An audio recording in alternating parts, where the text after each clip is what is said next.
It's 8:30. Good morning, I'm Ian Crouch with Hunter News. Crash investigators are trying to piece together the circumstances leading up to a fatal smash at Maitland Vale last night. A Range Rover carrying 5 young men collided with a tree just after 11 o'clock on Maitland Vale Road, with one of the passengers in his 20s dying at the scene. The driver was trapped for almost 2 hours before being airlifted to the John Hunter Hospital in a serious but stable condition. 3 other men inside the car suffered non-life-threatening injuries. Meanwhile, a man in his 30s is lucky to be alive after his car hit a fence and then a tree on Goldingham Street at Tenam at about 2 this morning. He was thrown from the car by the force of the collision, with emergency service crews finding him in the front yard of a nearby home with serious injuries.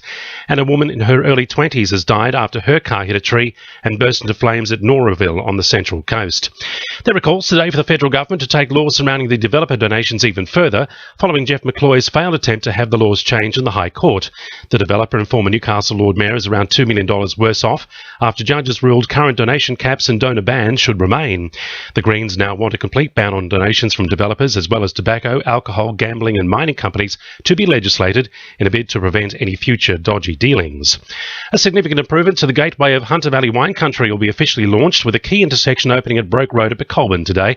The important new intersection is part of the state government's $20 million bid to upgrade roads in and around the vineyards. Cessnock Mayor Bob Pinsent says it's the last key constituent of the state government's upgrades. The final stage of the $20 million government grant for vineyard roads, and it's the opening of the roundabouts, which is the final section just next to Hunter Valley Gardens. Port Stephens Council is welcoming the state government's revised plans to extend the M1 Pacific motorway to Raymond Terrace.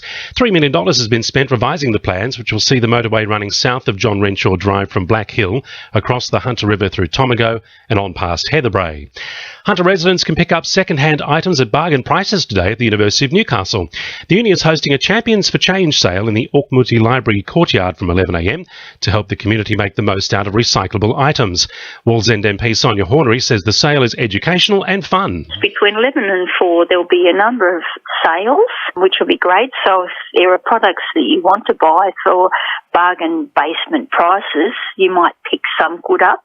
But there's also what we call upcycling, which is about being demonstrated how to reuse products. And some Hunter talent has been recognised at this year's ARIA nominations. Former Silverchair frontman Daniel Johns has received a Best Male Artist nomination for his solo album Talk, while Catherine Brett is in the running for Best Country Artist for her album Bone Shaker.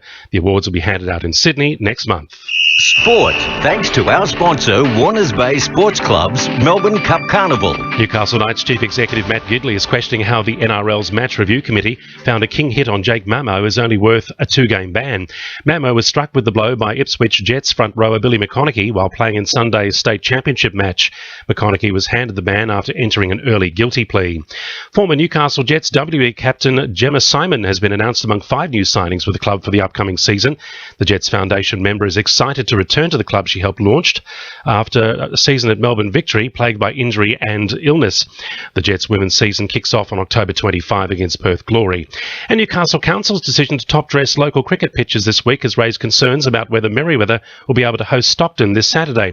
Merewether are worried the quality of the outfield at Townsend Oval could pose an injury risk to players, including all-rounder Michael Hogan, who returns to the club after 7 years. To NURFM News Time, 26 to 9.